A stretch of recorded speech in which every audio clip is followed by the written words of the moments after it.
Eu muito tenho ensinado por aqui sobre a importância de realizar investimentos, como escolher bons ativos, como se planejar para conquistar os seus objetivos da melhor forma possível, poupando, investindo, fazendo o seu dinheiro crescer, trabalhar para você. Só que eu não tenho nenhum vídeo aqui falando sobre como eu invisto, sobre qual a composição da minha carteira de investimentos. Então esse é justamente o tema do vídeo de hoje. Se é a sua primeira vez por aqui, seja muito bem-vindo. Meu nome é Gleidson, sou consultor financeiro e aqui nesse canal eu ajudo pessoas a organizarem suas finanças, quitarem suas dívidas, realizarem investimentos para conquistarem os seus sonhos da melhor forma possível.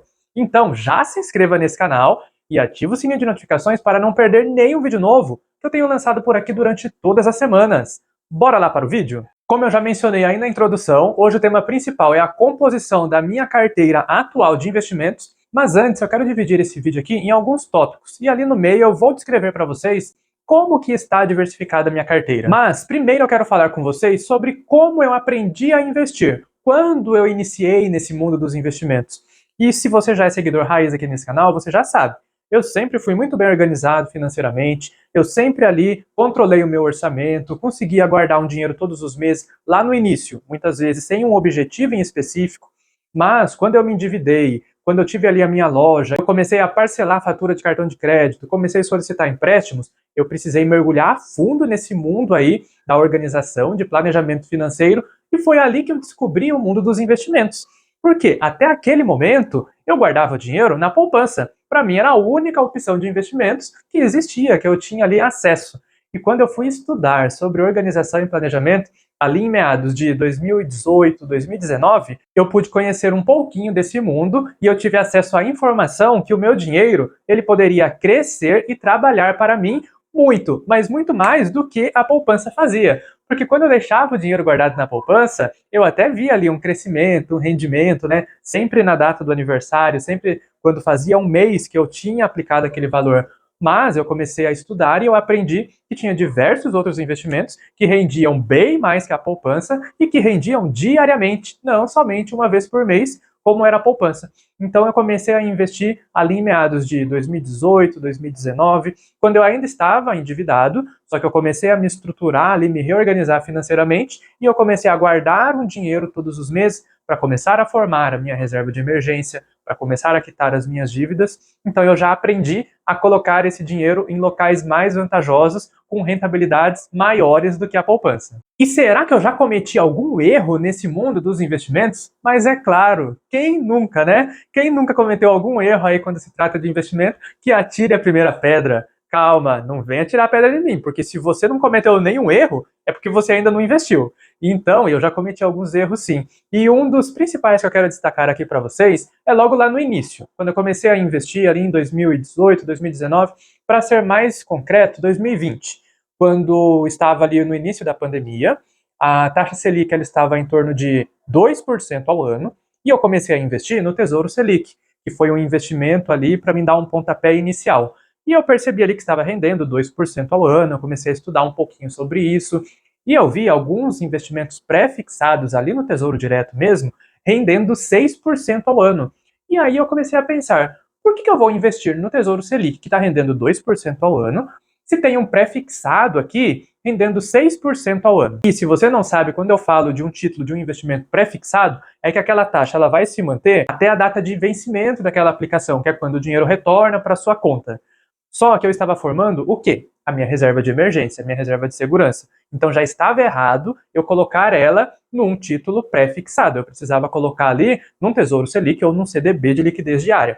Mas beleza, comecei a aplicar ali, a partir daquele momento, no pré-fixado.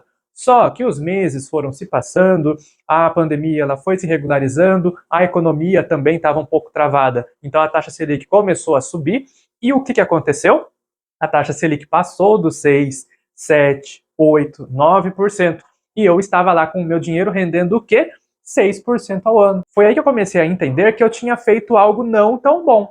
Talvez bom ali para aquele momento que a taxa Selic estava 2%. Mas como já era projeção, ela já iria subir aí nos próximos meses, nos próximos anos, porque ela estava baixa demais, né? Não é algo normal. Então eu não deveria ter investido naquele tesouro pré-fixado a 6% ao ano. E ali eu comecei a perceber que eu estava perdendo dinheiro. Então eu tive que tomar uma decisão. eu assumo esse prejuízo, eu deixo até o final ali do período, para quando esse dinheiro vai retornar para minha conta, ou eu vendo antes, mesmo assim assumindo um prejuízo, porque eu iria vender antes do prazo, então eu teria ali um deságio naquele momento. Bom, eu escolhi assumir aquele prejuízo, vendi antes do prazo e apliquei no Tesouro Selic, porque aquele dinheiro ainda fazia parte da minha reserva de emergência. Eu ainda não tinha concluído ela. Então esse foi um dos erros que eu cometi na área dos investimentos. Teve alguns outros, claro, mas esse foi o que mais ficou fixado na minha mente, porque foi logo no início que eu comecei a investir, e sempre que eu vou direcionar alguém na área de investimentos, na área de formar uma reserva de emergência, de investir para algum objetivo, eu sempre falo para essa pessoa: quando você vai escolher um título pré-fixado, preste atenção na economia. Está num momento bom? A probabilidade da taxa Selic começar a cair? Porque se a probabilidade for da taxa Selic começar a subir, não é um momento tão bom assim para você escolher um título pré-fixado. Então fiquem atentos a isso também. Agora, antes de eu falar como está definitivamente a composição da minha carteira, eu quero deixar uma orientação aqui para vocês, que também foi um dos erros que eu cometi, que eu acabei de citar aqui no tópico anterior.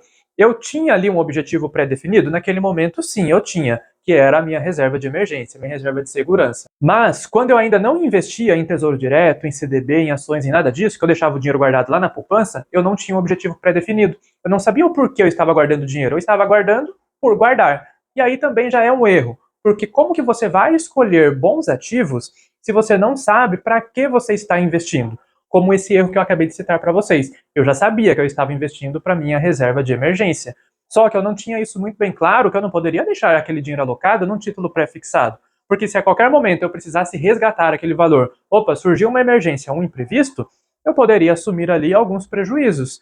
Então é fundamental você escolher primeiro qual é o objetivo. Ah, você vai investir para sua reserva de segurança? Beleza? Então você invista num Tesouro Selic ou num CDB de liquidez diária. Ah, Gleidson, eu já tenho ali a metade ou o total da minha reserva de emergência. Então agora eu quero investir para uma viagem daqui a um ano.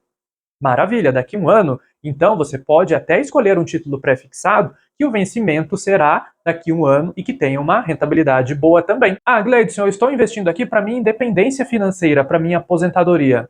Excelente. Aí você já pode investir num tesouro IPCA+, você pode investir em ações, fundos imobiliários, então você já pode diversificar um pouco mais, assumir um pouco mais de riscos, porque esse investimento é bem lá para o longo prazo mesmo. É fundamental você escolher, definir quais são os seus objetivos, o porquê você está investindo. Depois você vai escolher bons ativos baseado nos seus objetivos. E agora, sem mais delongas, chega de enrolação, vamos lá, qual a composição da minha carteira atual? E eu confesso para vocês que eu sou bem conservador, um perfil bem moderado, né? Eu não sou muito aí de assumir riscos. É claro que eu invisto um pouco em ações, em fundos imobiliários também, mas a minha carteira, boa parte, se não a maior parte dela, está em renda fixa. Então, para ser mais claro para vocês, hoje 79% da minha carteira está em renda fixa aqui no Brasil. E como está diversificado esse 79%? 51% da minha carteira total está investido no quê? No Tesouro Direto. Para você que não sabe o que é Tesouro Direto, é você emprestando dinheiro para o governo e ele te devolve com juros. Ali dentro do Tesouro Direto tem vários grupos, e os principais dele é o Tesouro Selic, é o Tesouro Pré-Fixado, é o IPCA+, depois tem o Renda Mais e tem alguns outros também. Mas esses são os principais grupos que tem ali dentro do Tesouro Direto. E a maior parte dos meus investimentos estão ali no Tesouro Selic e no Tesouro IPCA+. Tesouro Selic para minha reserva de emergência, e o Tesouro IPCA+, para minha aposentadoria, independência financeira. E o restante da minha renda fixa, que fica em torno de 28%, está diversificado em CDBs. Sim, alguns CDBs com liquidez diária, outros CDBs com um pré-fixado, segurando uma taxa muito boa. Inclusive, eu tenho um vídeo aqui que eu soltei na semana passada, eu vou deixar linkado aqui em cima, sobre quanto rendeu 30 mil reais, aplicados ali em torno de 6 ou 7 meses, não me recordo ali qual período que eu deixei ali para vocês, mas eu gravei a tela do meu aplicativo, a data que eu apliquei aquele valor, o quanto que já rendeu, o quanto tem de imposto, qual a rentabilidade, porque é um título pré-fixado. Então eu vou deixar linkado aqui em cima, depois que terminar esse vídeo, corre lá assistir. Mas o restante da minha carteira em renda fixa, que são esses 28%, estão divididos em CDBs. Eu ainda não aplico em LCI, em LCA, em CRI, em debêntures, em nada disso. Eu já estudei um pouco, entendo um pouco como que funciona, mas ainda não senti desejo, não senti necessidade ainda de aplicar. Eu preferi deixar a minha renda fixa diversificada em Tesouro Direto e em alguns CDBs também. Assim fica mais fácil para eu controlar, para que eu possa fazer um acompanhamento. Bom, agora vamos falar um pouquinho de renda variável. Sim, quando eu já tinha um bom montante investido em renda fixa, quando eu já tinha ali formado quase o total da minha reserva de emergência, aí sim eu coloquei o pezinho lá em renda variável. Eu não tinha confiança de aplicar em renda variável sem ter um bom montante ali em renda fixa para garantir uma tranquilidade, para trazer uma segurança para mim. E o quanto que eu tenho aplicado então em renda variável? A composição da minha carteira está em 18% em renda variável, sendo ações e fundos imobiliários. As ações compõem 15% e os fundos imobiliários compõem apenas 3% da minha carteira. Para vocês verem como eu sou realmente conservador moderado. Eu preferi deixar ainda a maior parte da minha carteira lá em renda fixa. Ah, e essas ações e esses fundos imobiliários que eu tenho, também ali são poucas empresas, tá? São empresas confiáveis, são empresas ali que eu confio, que já estão consolidadas no mercado, para que eu não venha assumir ali tanto risco também. É claro que risco sempre vai ter. Só de nós estarmos vivos aqui, já estamos correndo um risco. A qualquer momento a gente pode morrer. Mas eu gosto de amenizar o máximo possível os riscos. Então eu invisto em poucas empresas, empresas confiáveis, empresas que já estão consolidadas e empresas que eu confio. E para fechar a composição da minha carteira, eu tenho 3% dela em investimentos em dólar. Sim, é fundamental você também diversificar a sua carteira em outra moeda, porque senão 100% da minha carteira vai estar aqui em real. E nós sabemos que a economia ela gira muito. Então, quando você investe em dólar, além de você ganhar com a valorização ali do câmbio, né, que o dólar não para de subir, claro, nos últimos meses, aí, nas últimas semanas, teve uma queda, mas a tendência é que no decorrer do tempo aí, sempre vai estar subindo. Então, além dessa valorização, você escolhendo boas empresas ou bons fundos, você também vai ganhar com essa valorização dessas empresas ou desses fundos que você investe. E na minha carteira, eu invisto em fundos de renda fixa. Então, esses 3%, que é a menor parte ali da minha carteira, eu resolvi aplicar em um fundo de renda fixa lá nos Estados Unidos. Então, eu abri conta numa corretora que me permite fazer aplicações lá em dólar, escolher ali as empresas listadas na Bolsa dos Estados Unidos, só que eu não quis investir em uma empresa aqui, em outra ali, diversificar ali dessa forma, sendo que eu não vou ter tanto tempo de acompanhar, de estudar essas empresas e tudo mais. Então eu preferi pegar aquele montante e aplicar tudo num fundo de renda fixa. Esse fundo vai diversificar a maior parte em renda fixa e pouca coisa ali em renda variável, e até o momento eu estou tendo uma boa rentabilidade, então eu estou bem satisfeito com essas aplicações que eu fiz em dólar também. E aí nós fechamos a composição atual da minha carteira, sendo 79% em renda fixa aqui no Brasil, 18% em renda variável também aqui no Brasil e 3% em renda fixa, só que em dólar, lá nos Estados Unidos. E qual que é a importância de você diversificar a sua carteira de investimento? É você não colocar todos os ovos em uma cesta só. Porque se algum ativo estiver dando prejuízo, estiver na baixa, a sua carteira está bem diversificada e os outros ativos que estarão ali dando uma boa lucratividade vai equilibrar, vai balancear a sua carteira. Então essa é a importância de você diversificar, de você escolher diversos ativos. Ah, quando eu falo diversos ativos, eu já aprendi com várias pessoas que ensinam aqui no YouTube, através de um curso que eu já fiz com o professor Mira, que é um curso excelente também,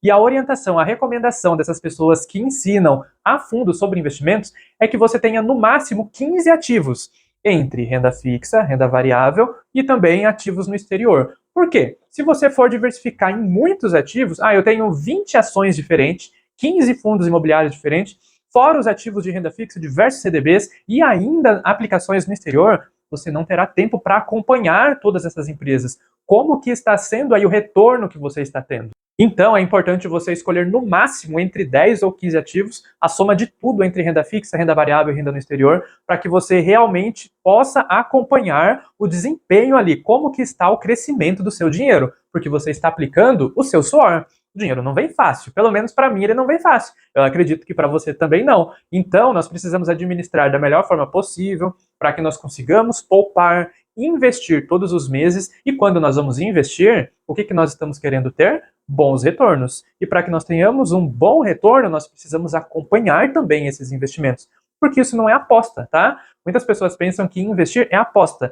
Eu vou aplicar naquela empresa, vamos ver o que vai dar. Não, você está aplicando o dinheiro que é suor do seu trabalho. Então escolha boas empresas, escolha bons ativos, para que você tenha aí um bom retorno e um bom crescimento da sua carteira também. E agora eu quero saber, o que você achou da minha carteira de investimentos? Você achou que ela seria bem mais arriscada, bem mais arrojada? Você pensou que eu investia muito mais em ações, em fundos imobiliários, ou então em ativos no exterior, e agora você ficou aí de boca aberta? Nossa, o Gleidson é muito conservador, muito moderado. Sim, por enquanto, esse é o meu perfil. Não sei se futuramente vai mudar. A tendência é que quanto mais dinheiro investido, mais aplicações você tem, mais diversificação você tem na sua carteira, você começa a assumir ali um pouquinho mais de riscos. Como eu mencionei, no início eu não tinha coragem de investir em ações e fundos imobiliários. A partir do momento que eu comecei a ter ali a minha reserva de emergência, eu já tinha alguns investimentos maiores ali em renda fixa, eu já tinha uma segurança, foi que eu comecei a arriscar em renda variável. E assim também pode ser para você. Então deixa aqui nos comentários o que você achou da diversificação, da composição da minha carteira, se você tem um perfil diferente, se você é mais arrojado. Deixa aqui nos comentários também, vamos interagir, eu quero conhecer você. E se ficou alguma dúvida sobre o que eu falei aqui, sobre investimentos, sobre qualquer outra questão, pode deixar aqui nos comentários que eu vou ter o prazer em ler e te responder. E se você chegou até aqui, é porque você gosta desse tipo de conteúdo. Então, mais uma vez, eu já quero te convidar. Se inscreva nesse canal, ative o sininho de notificações para não perder nenhum vídeo novo que eu tenho deixado por aqui durante todas as semanas. Deixe o seu like aí para fortalecer o canal e me incentivar a trazer cada vez mais conteúdos de valor para você. Se você tiver alguma sugestão do que eu trazer aqui nesse canal, pode deixar aqui nos comentários também, que eu vou me preparar para que eu possa trazer cada vez mais conteúdos de valor aqui. E para fechar esse vídeo, eu já quero convidar você a continuarmos essa conversa num vídeo que eu vou deixar linkado aqui em cima, que é sobre como eu cheguei nos meus primeiros 100 mil reais. Sim, porque se nós estamos falando aqui sobre investimentos, eu precisei ali me planejar, me organizar para que eu pudesse chegar num montante, num bom patrimônio. E eu vou abrir uma aspas aqui para vocês. Eu não sou herdeiro, tá? Também não ganhei na loteria. Foi tudo com o suor do meu trabalho, não só do meu, né? Meu e da minha esposa, porque aqui nós investimos juntos. Então, eu já quero te convidar a continuarmos essa conversa no próximo vídeo que eu vou deixar linkado aqui em cima, ó. Até o próximo vídeo e tchau, tchau!